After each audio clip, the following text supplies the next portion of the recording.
Assalamualaikum warahmatullahi wabarakatuh. Selamat siang semuanya. Terima kasih sudah menyempatkan diri untuk hadir di rapat online kita. Sebelumnya saya minta maaf bahwa rapat kita ini bersifat online karena offline tidak memungkinkan ya. Jadi langsung saja saya mengadakan rapat ini dengan tujuan kita diminta oleh direktur untuk melakukan training kepada karyawan baru, yang dimana tuh ternyata karyawan baru itu belum di training dari divisi mereka masing-masing, dan itu mempengaruhi kinerja mereka dan mempengaruhi penjualan perusahaan juga. Maka dari itu kita diskusi nih, kita mau ngelakuin training ke mereka yang bagaimana. Untuk rapat ini saya menunjuk Silva untuk pencatat ide-ide dan pendapat dari kalian ya. Kalian wajib memberikan ide-ide dan pendapat kalian perihal apa yang akan kita bahas ini. Untuk pertanyaannya yang kenapa sih kita harus mengharuskan mengadakan training untuk karyawan? Karena yang telah saya jelaskan tadi bahwa karyawan baru yang udah kita rekrut itu belum mendapatkan training ternyata. Dan itu mempengaruhi kinerja karyawan baru, dan gak hanya karyawan baru saja yang terpengaruhi, tapi karyawan lama pun ikut mempengaruhi kinerja mereka. Menurut kalian kapan kita bisa melakukan training terhadap karyawan baru ini? Menurut kalian? Untuk pendapat pertama saya tunjukkan kepada Sekar. Bagaimana Sekar? Menurut saya secepatnya aja sih dilaksanakan pelatihan, mungkin bisa dilaksanakan minggu depan supaya mereka bisa latihan lebih banyak waktunya gitu. Oke, terima kasih Sekar atas pendapatnya. Kemudian lanjut Amanda. Bagaimana menurut Amanda kapan training ini bisa kita laksanakan? Menurut saya juga sama seperti Sekar, karena udah sebulan kan cukup lama ya, nggak mungkin dia terus-terusan nggak tahu keterampilan apa di divisinya apa. Jadi 3 hari kemudian setelah rapat ini boleh langsung dimulai.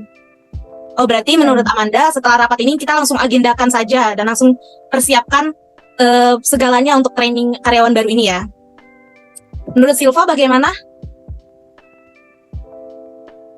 Menurut saya pelatihan ini dilaksanakan seminggu setelah dari rapat karena untuk keperluan untuk menghandle nih siapa yang mengatur pelatihan ini bisa terjalan.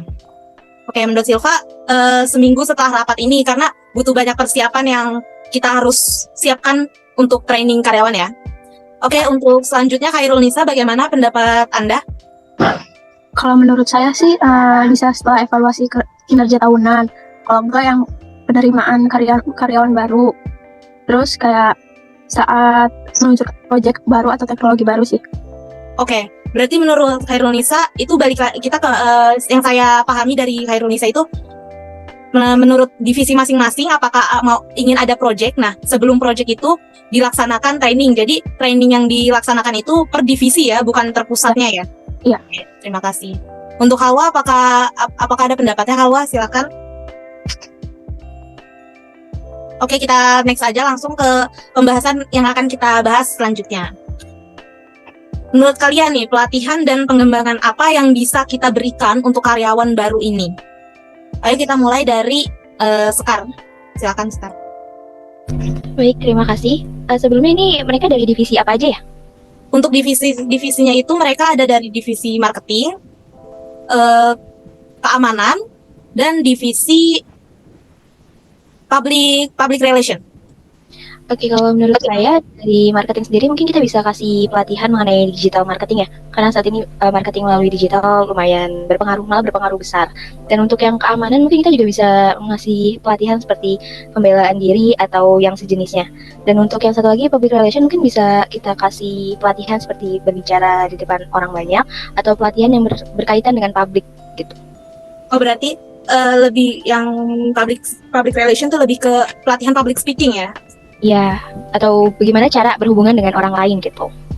Oke, sebelumnya saya ingin memberitahu bahwa kita kan karyawan yang masuk itu di bagian marketing ada sekitar 4 orang, di bagian keamanan itu ada sekitar 2 orang, dan di bagian public relation itu ada sekitar 4 orang juga. Itu yang ingin saya kasih tahu ke kalian dulu. Lalu untuk pendapat selanjutnya saya serahkan ke Amanda. Kapan kita pelatihan dan pengembangan apa yang bisa kita lakukan untuk masing-masing divisi ini? Pertama, menurut saya yang harus dikembangkan itu umumnya dulu ya, pengetahuan umum dari perusahaan itu. Lalu selanjutnya dari divisi masing-masing, misalkan marketing, sama seperti Sekar kayak melakukan penjualan dan yang lain-lainnya. Oke, kurang lebih sama ya seperti Sekar ya. Plusnya cuma ditambah untuk mengetahui pengembangan umum perusahaannya aja. Oke, jadi dilakukan pelatihan terpusat yang dimana itu mereka harus mengetahui ya perusahaan mereka itu mereka bekerja di perusahaan yang seperti apa. Oke, terima kasih Amanda pendapatnya. Kita lanjut ke Silva. Bagaimana? Menurut saya pelatihan untuk marketing itu sama, mungkin untuk digital marketing. Ya, untuk marketing itu digital marketing, dan untuk keamanan mungkin dari silat, bela diri hampir sama kayak Sekar. Cuman untuk yang public relation mungkin saya akan mengadakan workshop atau kelompok kerja. Nah, itu diadakan untuk memberikan kesempatan untuk berinteraksi dengan rekan kerja sekaligus memperlatih komunikasi mereka, bagaimana mereka bisa berbicara dengan pede di depan banyak umum. Kurang lebih seperti itu. Oke. Untuk Khairul Nisa, pendapatnya? Kalau menurut saya sih hampir nggak jauh dari Sekar ya. Paling saya nambahin kayak buat pelatihan soft skill gitu, terus pelatihan bahasa asing, atau bisa kursus online juga sesuai divisinya. Itu aja sih. Oke, terima. Kalau ada pendapat atau bagaimana? Oke, kita next aja langsung untuk mempersingkat waktu. Pembahasan berikutnya, di mana kita bisa melakukan training tersebut per divisi itu di mana dan bagaimana metodenya. Ayo, untuk pembahasan berikutnya kita mulai dari Amanda dulu. Menurut Amanda bagaimana? Ya, untuk pelatihan karyawan per divisi itu menurut saya bisa pelatihan keterampilan teknisnya dulu.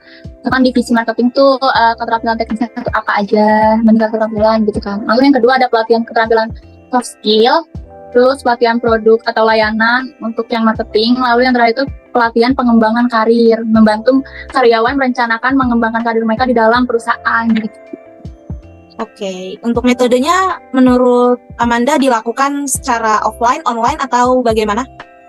Menurut saya lebih baik secara offline karena bisa ketemu langsung juga kan, terus lebih dimengerti lah. Oke, berarti kita pendapat Amanda melakukan secara offline. Berarti nanti ada penjadwalan pelatihan per divisinya ya. Untuk selanjutnya Khairul Nisa, pendapatnya? Kalau menurut saya dilakukan bisa secara online dan offline. Terus juga bisa di dalam perusahaannya. Terus paling bisa ngikutin mentorship program. Kayak selanjutnya bisa mengikuti konferensi atau acara industri sih. Oke. Untuk online-nya menurut Khairul Nisa pelatihan yang seperti apa yang dilakukan online? Untuk kayak banyak kan sekarang online yang menawarkan kursus pengembangan karyawan tuh. Bisa di platform online kayak Udemy atau edX yang menawarkan kursus-kursus tersebut. Oke, terima kasih Khairul Nisa pendapatnya. Lanjut ke Silva Faujilah.